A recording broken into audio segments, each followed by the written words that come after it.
Okay guys, so today's assignment, I hope you guys had not too much of a hard time this time on this assignment, but we are going to go over the answers for Chapter 4, Lesson 1, the homework page in your practice book. So this is part 3 of Chapter 4, Lesson 1. And we're going to go over those answers today using the PowerPoint. So once again, I emailed it to you. Here's what the assignment looks like. So it will be posting today. And what you want to do is go ahead and click on that assignment. The link for the YouTube video will be right here. And then follow along, correct your answers. Don't really take notes, but correct your answers if you need to, and figure out where you went wrong. And then complete your math assignment, which is going to be something new that you've never done before, so I'm going to teach you how to do it. It's called an exit ticket, and that's through Gmail. It's through Google. So you will need to get back onto your Gmail account. Remember, pause this video as you need to so that you can come back to it if you want to after you get all your supplies. So what you will need is your pencil, probably a sheet of notebook paper, and then your assignment, as well as you need your Gmail account up and ready to go. So if I go in, I'm going to use Mariana's once again. So let's go into Mariana's account. Okay, if you notice, I went into Chapter 4, Lesson 1, so I've emailed that to you guys. You guys can just click on this one. Okay, and this is Chapter 4, Lesson 1, Part 3. So I've already done the PowerPoint for you guys. It's all set and ready to go. I'm going to skip over, and we're going to go down into the 4th slide. This is just the stuff that we went over yesterday. It's talking about what your book's asking you. So remember that we're looking for the quotient is in between, then estimate the quotient. And then this was your homework assignment from last night. So if you didn't do it, please catch up with it and get it done. Try to do it without looking at the answers. All right, so here are the answers. So we're going to start at slide 1, which is problem 2. And it's 53 divided by 3. And that lands between 17 and 18. So it's about 18. So if you look, when we divide, right, we're going to list out the factors that we'd multiply 3 by, okay, and then the multiples are going to be down here, okay, and if you notice, it slides right in between here on 17 and 18, okay, so we would say that 53 falls in between, the multiple is 17 and 18, and it's about 18, because 53 is closer to 54 than it is 51, so it's going to be about 18. Okay, for your next slide, hopefully you're catching on to these a little bit better too, and you're not having as many problems as you were in the beginning. It's a learning curve for me too, to try to teach you guys online versus having you in person. So this is new to both of us. All right, your next one is going to be 75 divided by 4. Okay, and if you look, it lands between 18 and 19, so it should have been about 19. What you had to do first was list the multiples of 4. So we get all the factors listed first that we're going to do, and we list all the multiples down below. So if you notice, 75 falls right in between here, between 18 and 19 once I list it. So between 72 and 76, that's where 75 is. So you would have written between 18 and 19, and then also about 19, because 75 is obviously closer to 76 than 72. Sometimes you might need to write a number line to figure out how close which of the numbers are, but you probably don't at this point. You guys have been doing math long enough now. 215 divided by 9 falls between 23 and 24. So it's about 24. If you're doing these big numbers, remember, once again, we're going to take the number. So I'm going to go back over how we do it. If you forgot, 215 divided by 9. Okay, now since it's such a big number, I want to find out what two numbers I can kind of get closer to. So we're going to do my multiples of 10. So 10 times 9 equals 90, right? Okay, we're close to 215, but we're not there where we want to be. How about 20 times 9 is equal to 180? Okay, so we're pretty close. So I'm going to star that one. And then let's try 30. Let's go up one more 10 amount, and that equals 270. So look, now it falls in between. 215 will fall in between 180, and 270. So we know the two numbers we're going to list multiples of are between 20 to 30. Okay, so I started listing the multiples of 9 between 20 and 30, and I noticed that I could stop right here because what happened was I went over 215, right? So once you go over that amount, you can stop because you've already found a number that it falls in between. All right, so this was 207, this was 216, so it should have been between 23 and 24. And your answer should have been about 24 because that 216 is closest to 215. Okay, so now let's move on to the next problem. If I miss a problem by some chance, guys, just let me know. I can always correct myself later. I do this and I'm going back and forth with the book, and then Ivy kind of interrupts me every so often when I'm trying to make these videos. So just let me know if I skip a problem. I can go back into it, okay? All right, so now we have our next problem. 284 divided by 5. It fell between 56 and 57. It was about 57 because it was closer. All right, so let's do this. So we take that big number again.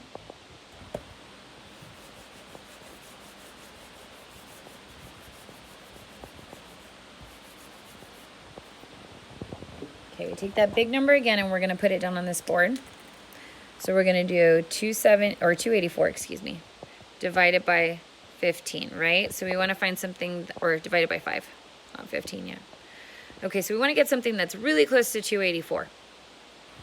So let's look at the multiples of 5, okay, as it comes through tens.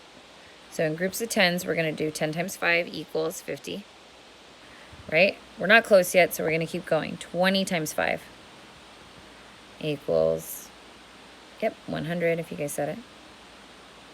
Okay, then we have 30 times 5.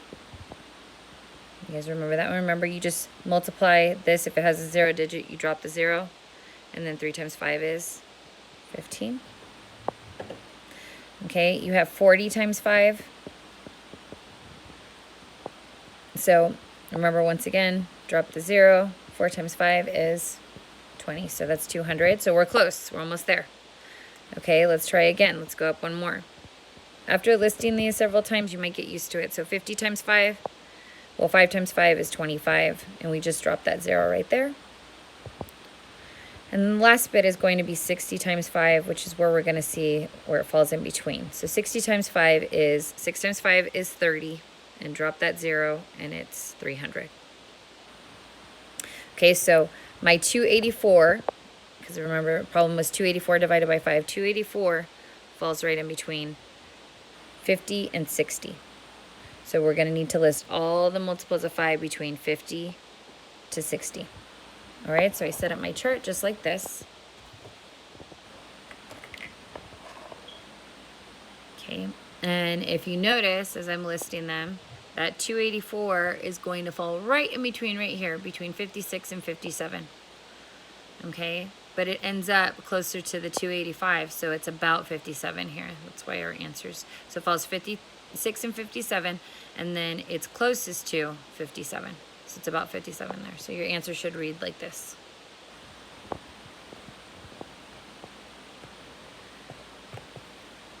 Next problem, 191 divided by 3. Once again, this is a pretty high number. So since it falls, your answer should have been between 63 and 64, and it was about 64. But in order to find that, I'm going to list the multiples of 3 in groups of 10, right? What I forgot to bring with me was a dry erase board eraser, so let's try this. 191 divided by 3. That was our original problem. Okay, now I'm going to take the groups of 10, multiply them by 3. So 10 times 3 is 30. Okay, 20 times 3. Remember, guys, don't get scared with multiples of 10. All you're doing is multiplying, because you have a 0 here, so you just drop it, right? We can cross it out if you like to do that. And then 2 times 3 is 6. Okay, 30 times 3, 90. All right, so we're getting close to 191. We're not there yet, so these two are probably a no, right? 40 times 3. Well, 4 times 3 is 12. Add the 0, and that's 120. Okay, we're not close enough there. 50 times 3. Well, 5 times 3, 15, plus the 0, 150. Almost. Okay, 60 times 3. 6 times 3 is 18, plus 0, 180. Almost. All right, so I'm going to cross these out because we're getting hot, but we're not there. All right, let's try 70. I wish it was hot, right? I want to be outside already. Okay, 70 times 3 is going to be, 7 times 3 is 21. And add that 0 and it's 210. So have we went over? Yes. So our answers are going to fall in anywhere between 60 and 70. All right, so we need to list the multiples of 3 between 60 to 70. Okay. All right, so then your chart should look like this. And if you're going through it, you will see that as you list them, we keep going, and eventually we fall in between here, which is 63 and 64, right? 191 would become between 189 and 192. So if you listed that, you were correct, and then it was closest to 64. 191 is closer to 192 than 189, so it was closer to 64 there. Okay, your next problem is going to be 100 divided by 7. Well, on this one, I just say list all these. You should already know up to 10, right, is 70. So you can even start at 10 and go up. I did the whole chart for you just so you could see it, but like I said, if you want to make time shorter, go ahead, feel free to. You already know that you're at 70 here, so start up. And then I stopped at 15 because by the time I hit to 15, it was already 105. So I went over, so I'm just going to halt there because I know that my answer is somewhere down here. So it ended up falling between 14 and 15, right? 100 falls in between these two numbers, 98 and 105. So it's closer to 14 than it is 15. And once again, if you need to do a number line, let me show you how you would do that to figure out what the in-between number is. Okay, so let me show you how I'm doing that. In my head, I can do it. You guys are just starting off. So if you need to do this, please do it on scrap paper. What you would need to do is, let's say we have these two numbers, right? 98 and 105. In order to determine which one is closer to 100, okay, I would just write out those two numbers, 105 and 98, and I would go 98, 99, 100, 101, 102, 103, 104, 105. So I'm going to make these numbers just a little bit smaller, 105, and this one's going to be 98. Okay, and so we go 99, 100. I'm going to circle the one that I'm doing, right? This is the one that I want to find out which one is closest, or which one it is closest to, out here or out here. 102, 103, 104. Okay, so in my head, I can do this. You guys might not be able to do it in your head, and that's okay. So you might need, once you find out which two numbers it's in between, then just set them up on a number line like I did here. And feel free to go back over this if you need to. So pause the video and go back a little bit so you can see what I did. So I took 98 and 105, right? Because I know 100 falls in between those two numbers. I wrote them down and I made a number line. And I made sure that the number that is my dividend, okay, I put that where it's supposed to go and I circled it on the number line. Okay, now here I have 2 lines before I hit 100. Here I have 1, 2, 3, 4, 5. So it is closer to this guy than it is to this one, right? So that's how I decide that 14 is a better answer than 15. So it's about 14 if we're estimating. Okay, and that's it. And I can show you again as we come through another problem. All right, let's move on to the next one. Whoops, I did not want that. Okay, let's go back in regular view.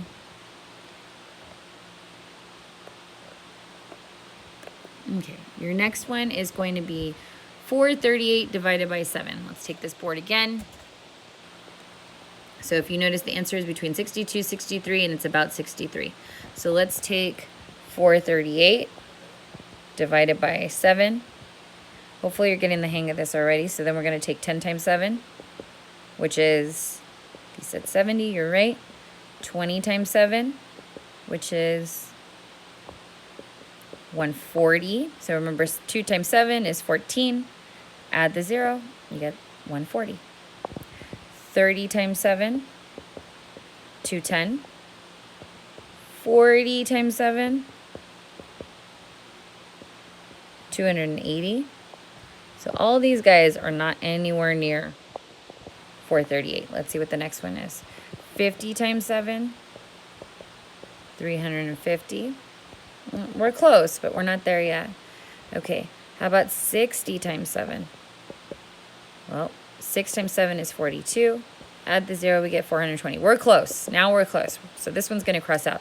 What about 70 times 7? It's going to be 490. 438 falls in between 420 and 490.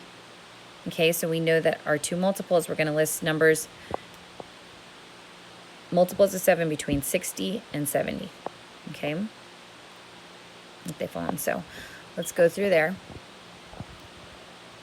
Okay, so we start with 60, right? And we multiply by 7. It's going to give us 420, and we keep going. And then I noticed that once I got to 65, I had already went over 438. So somewhere in between 60 and 65, I'm going to find my answer. It fell between 62 and 63, right? 438 falls right here. Okay, so your answer, your answer should have been about 63. Okay, and I think this was the one. So let's show you on the number line again, so then you guys get used to doing this part too. And you can see how I do that. So remember, our two numbers that it falls in between on 62 and 63 is 434 and 441. So I'm going to write 434 and 441 way over here, right? Okay, so this is 434, this is 441. Now I'm going to go 435, 436,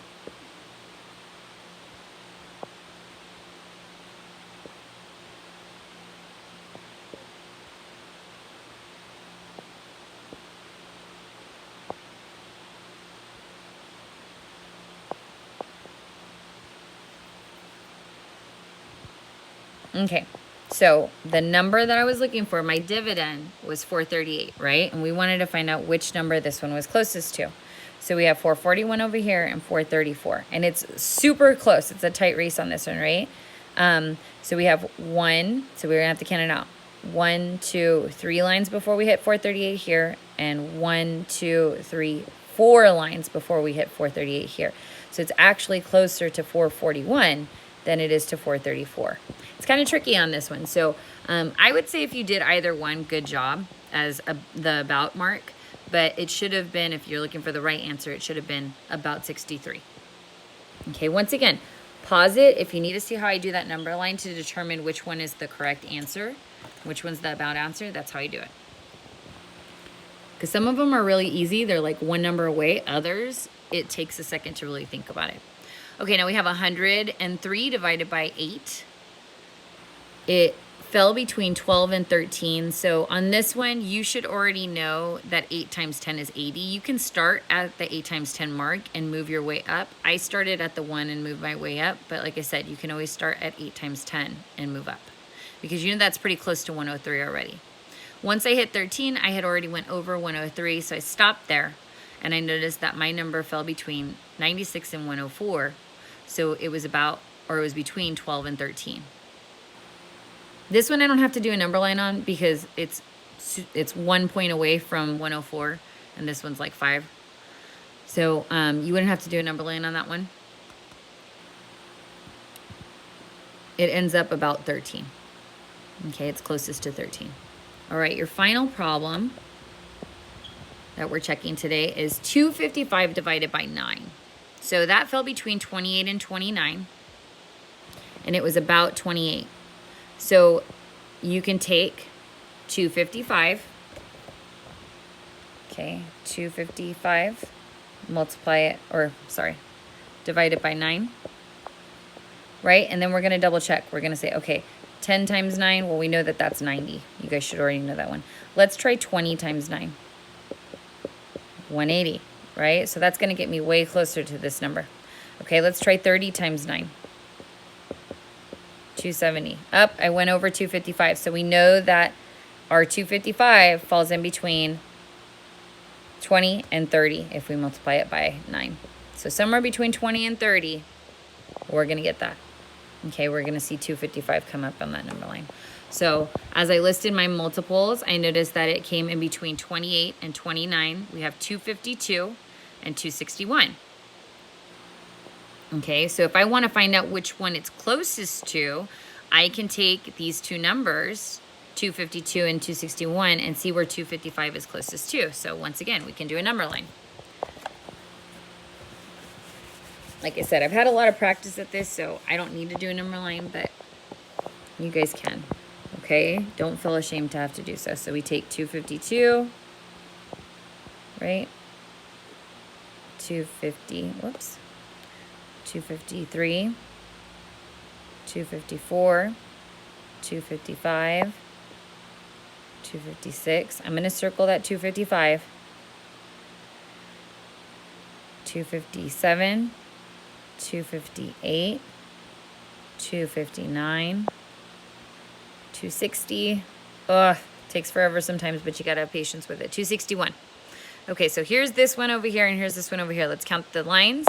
We have 1, 2, 3, 4, 5, 6 right here. I can even just write it there so then you know. And then down here, we have 1, 2, 3, 3. Okay, so it would be closest to this one, right? It would be closest to the one that has 252, which is 28. So it should have been about 28. Okay, now, once again, please go through the videos if you need to and take it a little bit slower so that you can correct your answers. When you are done reviewing these, you have a mini quiz, and it's called an exit ticket. So I'm going to close out of this PowerPoint, and I'm going to show you what the exit ticket is, okay? So you would click on this, right? So I've invited you to do an exit ticket on the chapter. And what this is a mini quiz. So it's on Google Forms. So all you would do is click on fill out in Google Forms. I'm not going to do it, but this is Mariana's, so I'm not going to do it for her. But you have 2 questions on here that are similar to the ones you've been working on all week. So find the 2 numbers the quotient is in between. Then estimate the quotient. So you're going to write your work here. Now, if you prefer... yeah, let's type out your work here. Okay, just it has to come in the format between blah blah blah. Between and about. Okay, just like we've done, for instance, on the PowerPoints. So it has to come between 2 numbers and about a different number. Let me show you. You can show your work if you want to on here, but really all you need is a separate piece of paper to work it out, and then just put the answer. That's all I'm looking for on these, okay? So you're just gonna need to type in your answer. And then when you're done, you're gonna click submit, and it will send it right to me. Okay, and then I can go ahead and grade it. It'll be a mini quiz. So you can use your notes. I know I said in 3rd trimester I was taking away your notes, but that was considering that we were actually going to be in class together. But since we're not in class, I'm not going to require you to do something without notes. Okay, so please use notes. Help yourself out on that so you get the hang of it. An exit ticket is just a mini quiz, so I know. Now, if you're having problems on this, can you please write me a note below your answer too and tell me which parts you're having problems on? Because if I can, this weekend I'll make extra tutorials for you guys, but these take a long time already. So please let me know if you have any questions. Do your exit ticket, and then once you do that, do not worry about submitting any work. You don't have to submit anything other than click submit here. It will show that you never did the assignment on Edmodo. So Edmodo is not going to tell you that you completed it. Okay, it will still show as incomplete. I will, however, put a grade in for you anyway that shows that you submitted this exit ticket with the grade. Okay, so that's all you need to do is submit your exit ticket to me. I will grade it on Google Docs, and I will put it back into Edmodo so you can see what you got. Okay, so don't worry about your assignment posting as late or anything. It's going to show up like that. Just click on it, get through it, and then do the exit ticket, and you will be fine. Okay, I hope you have a great day, and we'll see you later. Bye.